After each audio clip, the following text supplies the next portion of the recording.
Então vamos lá? Bom, eu comecei a receber algumas mensagens frequentemente, agora que a reforma tributária parece estar se encaminhando, já falamos sobre ela aqui, tem um vídeo aqui em cima onde você pode ver os principais destaques dessa reforma, o que vai mudar. E agora a gente sai um pouco dessa seara para a gente poder falar um pouquinho mais sobre a tributação sobre renda, que deve ser a próxima que o governo vai mirar. Afinal, eles conseguiram passar com relativa tranquilidade essa reforma, inclusive com votos de pessoas que não são necessariamente da base. O que mudaria numa possível reforma da renda ali, né? O que poderia mirar para os investidores? É isso que eu vou falar agora e antes de mais nada, quem é Sardinha Raiz já deixou o like na confiança antes do vídeo começar. Se você não é Sardinha Raiz ainda, o que você vai fazer é segurar sua mãozinha, considere deixar o seu like e se inscrever aqui no canal, se o vídeo te agregar de alguma forma.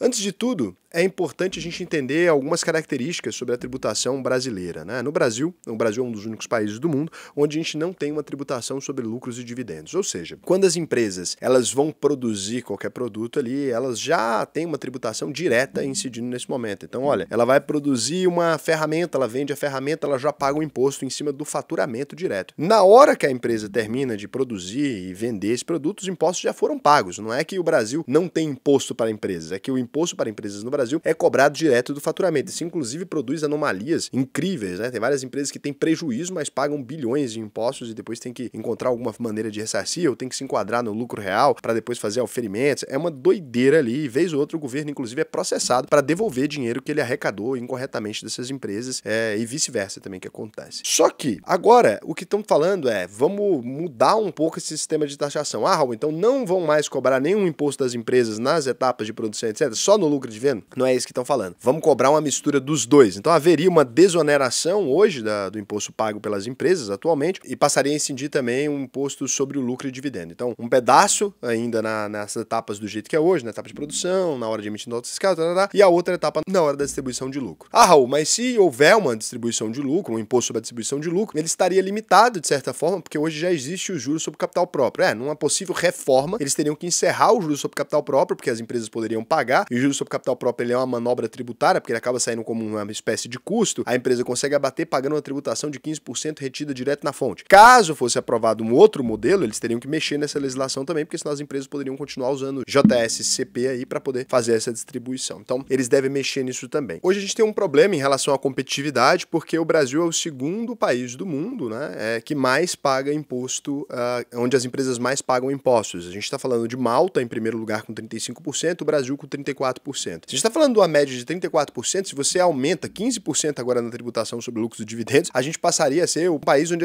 as empresas pagam 50% de tudo o que elas têm ali como tributo, né? Elas pagam, seria o país que mais tributa as empresas no mundo inteiro. É simplesmente uma loucura, não faz nenhum sentido. Então, por isso, eles teriam que mexer um pouco nessa alíquota, mas a expectativa do mercado é de que isso aumente de alguma forma. Em tese, esse imposto, né, ele realmente seria pago dessa forma? O imposto sobre dividendos é uma realidade? A gente não sabe ainda, ele precisa ser discutido dentro da Câmara. O imposto sobre fiagros e FIs nem está em discussão ainda, mas esse imposto sobre dividendos já está em discussão há muito tempo. Se eles promovessem uma diminuição desse imposto da maneira que ele é hoje, colocassem esse imposto necessariamente na distribuição de lucro, seria positivo. Por quê? As empresas, de modo geral, as pequenas, médias e grandes empresas, de modo geral, elas teriam mais incentivo para continuar o reinvestimento, para contratar mais pessoas, para crescer, do que para distribuir lucro, porque hoje o pequeno empresário, o médio principalmente, eles pegam tudo que a empresa produz, distribui como lucro e dividendo ali, não pagam imposto nenhum, então transferir de uma conta para outra é relativamente simples. Quando se faz isso, eles começam a refletir mais sobre reter o dinheiro em caixa, para não gastar, refletir também sobre contratação e sobre crescimento. Esse imposto ele é mais educativo nesse ponto, ele pode promover o crescimento das empresas, mas se não for feito dessa forma, é simplesmente um abuso e uma maneira de aumentar os impostos. Como a gente pode considerar, né, que no Brasil a gente sempre fala de um aumento de impostos e nunca falamos de redução, o mais provável que aconteça é que se eles discutirem isso aqui vai passar e a facilidade deles para implementar isso é relativamente simples, porque quando se compara, né, fala, só o Brasil e a Estônia não cobram imposto sobre dividendos. O que nunca fala é a quantidade de tributos que as empresas no Brasil já pagam. Então isso aqui a gente precisa ficar muito atento e acompanhar nos próximos meses, mas não dá ainda para você cravar em pedra que esse imposto vai passar de toda forma. A gente tem pressão de grandes grupos econômicos para isso aqui, a gente tem pressão de políticos também que estão ali, que também tem empresas, a gente tem lobby das empresas ainda para acontecer, então é muita coisa coisa para mexer. Agora, eu gosto de mostrar alguns números para vocês. A tributação dos países desenvolvidos: Estados Unidos 25%, Japão 30%, Reino Unido 19%, Canadá 27%, média dos países 20%, o Brasil já está em 34%, gente. A evolução dos impostos entre 2000 e 2021: 94 países abaixaram os tributos nos últimos 21 anos, até porque a economia não está simples para país nenhum. 13 países mantiveram os tributos e só 4 países aumentaram os tributos. A alíquota média caiu de 28,3% para 20%, e o Brasil está se tornando cada vez menos competitivo, menos eficiente por conta da quantidade da carga tributária que tem no Brasil. Aí fica falando: Raul, mas os ricos não pagam imposto nenhum. Isso é mentira. As empresas pagam imposto direto lá. Se a gente quer mexer nisso, não tem problema nenhum. Vamos diminuir o imposto numa mão e colocar o imposto na outra. Não tem problema algum. Na mesma reforma passa essas duas coisas. O que não dá é para discutir primeiro a criação do imposto sobre dividendos, né, que é o que mesmo Paulo Guedes queria lá atrás. Não adianta você falar: o Andrade, meu Deus. Não, isso aí já é discussão antiga. Primeiro fazer uma coisa para depois falar que vai fazer a outra. Nada é tão estável quanto política temporária de governo. Então, o país que mais diminuiu o imposto recentemente é Angola, país que mais aumentou, Maldivas. A treta é essa, está posta aí. As pessoas, no geral, o consenso de mercado é que vai existir uma tributação em dividendos ali, a gente não fala mais isso, mas para os investidores isso é ruim, é negativo, as empresas vão deixar de distribuir lucros? Existem diferentes manobras que já acontecem nos Estados Unidos, que é um país que tributa imposto, tá? No Brasil, devem deixar as mesmas brechas, porque a gente adora copiar o modelo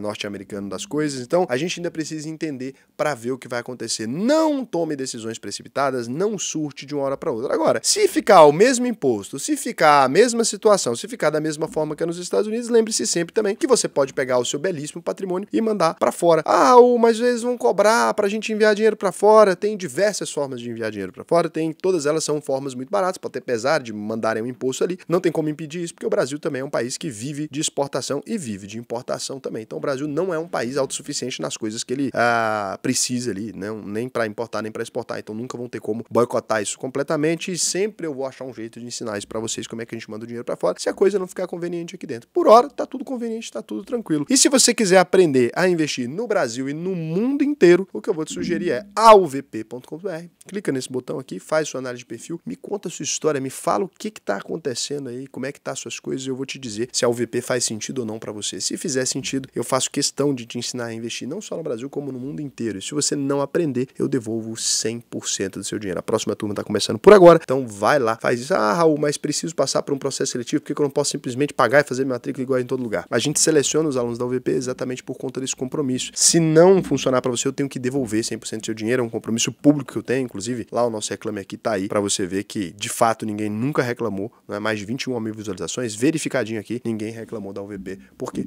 Porque é a melhor escola de investimentos do Brasil. E lembrando também que a nossa plataforma, a plataforma AUVP, ficou pronta. Você pode acessar aí plataforma.auvp.com.br e abrir sua conta. Mesmo se você não for aluno da UVP, você pode investir com a gente. Quem é aluno da UVP tem o quê? Taxa private. Todos os seus rendimentos serão maiores do que em todas as outras plataformas, porque a gente pega a taxa que a gente ganharia e devolve para você. Então, beijo e até o próximo vídeo.